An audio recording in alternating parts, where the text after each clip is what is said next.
our last episode, we did some bird watching at the world-famous Isla Isabel. This time around, we explore the historic Spanish seaport of San Blas and find a tropical paradise in Chacala.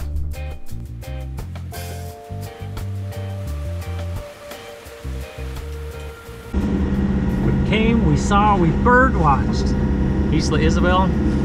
Pretty awesome. So we left this morning, and now we're heading to a little place called San Blas. Got about 7 hours or so to get there. It's most likely just going to be motoring all day, but that's the way it goes. And for the entire trip to San Blas, we zigzagged our way around these guys. Lots and lots of whales.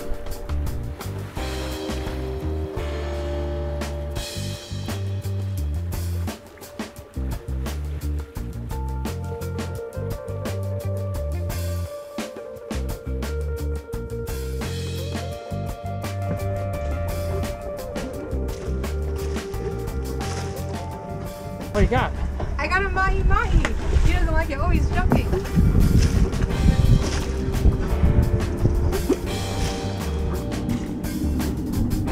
After a pretty good fight, Brenda came out victorious, and pretty soon our freezer was full.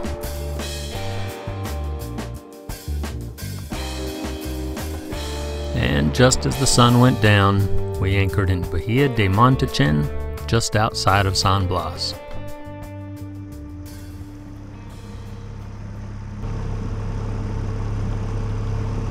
Hi.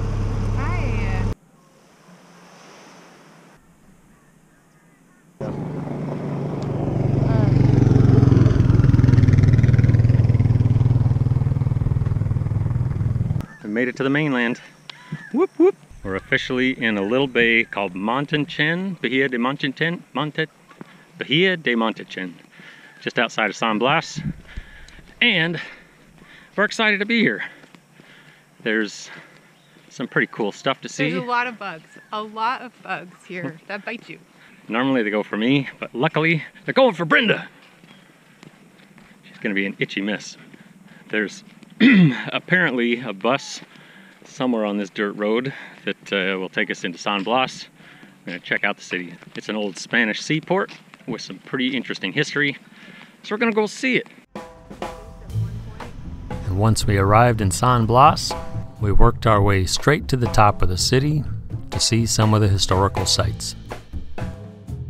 San Blas was founded in 1531, but became an official seaport in 1768 when it was designated a new Navy base for the Spanish Navy. Because of its central location and easy access to building materials and water, it became one of the busiest and most important shipbuilding ports in all of the Americas. Even though San Blas was a major hub of commerce and supplied Spanish expeditions all the way up into Canada, its run of importance was pretty short-lived. Since the harbor could only hold 4 ships at a time, and 3 to 4 months out of the year were torrential rains and hurricanes, and worst of all, clouds of relentless mosquitoes came from the nearby estuaries. After just about 20 years, most of the major operations held in San Blas were moved to either Manzanillo or Acapulco. You know, fire off some cannons. Sun's out, guns out. That's right. Defend San Blas.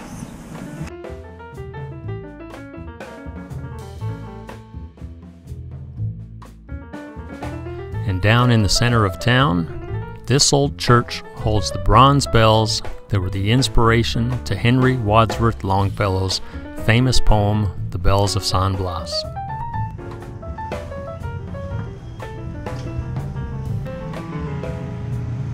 Besides all the historical significance, San Blas is just a nice place to spend some time. There's trendy little shops and restaurants, and right in the center of town, a great little market where you can get produce straight from the farmer.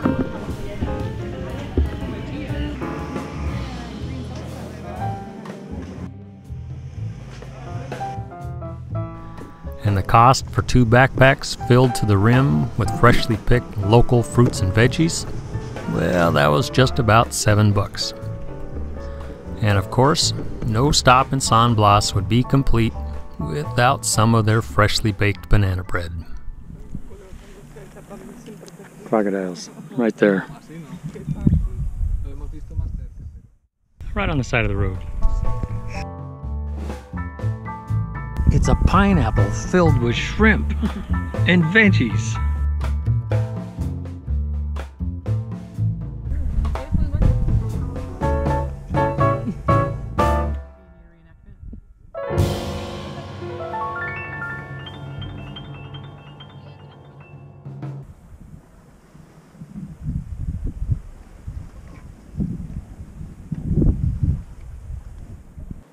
Well, we left San Blas this morning because the bugs were brutal. We actually anchored quite a ways from shore, hoping to minimize bugs on the boat, but they found us. They found us and they ate us. All the screens on the hatches, it didn't matter. They figured out a way in. So, bright and early, we left. We were hoping to actually stay in San Blas a little bit longer because there's more stuff to see there. But we weren't willing to put up with the bugs. So we took off, and now we're heading to a little place called Chacala. It's about a 20 mile hop or so pretty nice and easy. So now that we're on the mainland, there's some big differences. First of all, we're in the tropics, officially. And it is muggy. And beyond the muggy, there's a lot more bugs. I don't know if that's the tropics or just the area we're in right now. These little towns on the mainland, they seem to be a bit different than the Baja. I can't quite put my finger on what the difference is, but they're definitely different. Just a different feel to them. The food's different. The language is slightly different. It's still Spanish, but it's kind of like being from my hometown in Seattle and going to the deep south, like in Alabama or something like that, where they're still speaking English, sort of.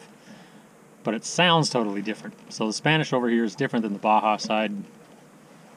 It's all interesting. It's like we're in a different country, but we're in the same country. So we're going to check out this Chacala, probably be here for a few days, and then go somewhere else. After a pretty easy sail down the coast, we made it to Chacala. And I have to say, it's a pretty great place.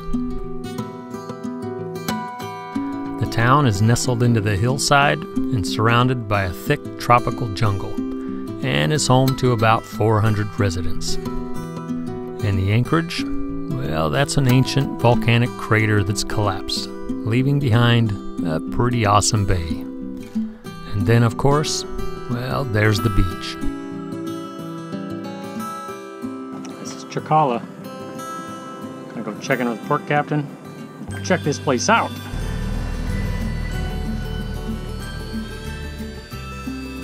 After paperwork formalities were taken care of with the port captain, we were off to check out the town.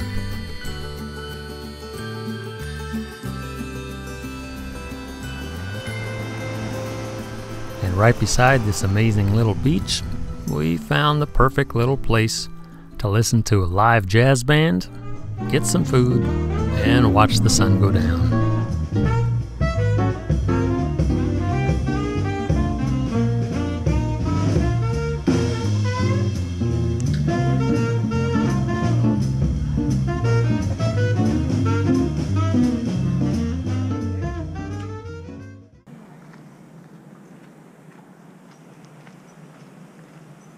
Well, we've been in Chacala for a handful of days. I just woke up this morning and realized we're still here.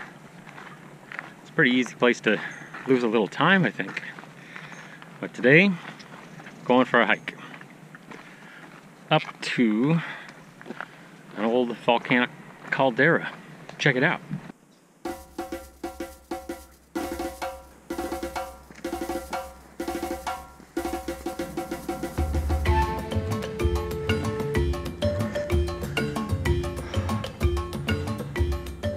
Candy cane. All right, gotta catch my breath here. So, if you're a West Coast sailor, doesn't matter if you're coming from my hometown of Seattle, up in Canada, really anywhere along the West Coast, if, Gotta catch my breath. We're almost at the top of the volcano. If you've had dreams of tropical sailing in Mexico, or anywhere really, to me, this is the first place that feels like you actually made it. Not only do you got an amazing sandy beach with warm water, it's lined with coconuts, and there's a volcano you can climb. But more than all that, it is muggy. Holy crap. But it's pretty amazing. Chicala definitely feels like you made it to the tropics. You had that little tropical paradise in mind. This is the first place I've seen, really, since we left Seattle, that seems to fit the bill. Little tropical paradise. And there's a jungle you can roam around in.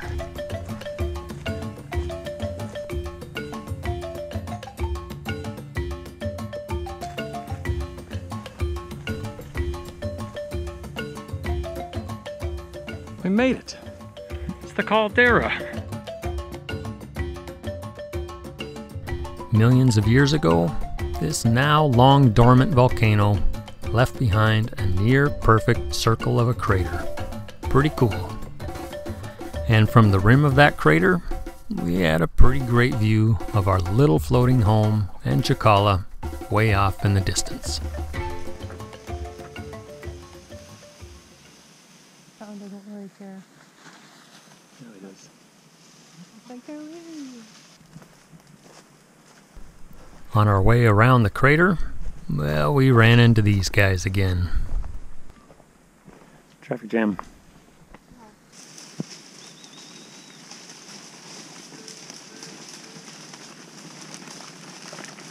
And that's about it for this episode. Thanks for watching.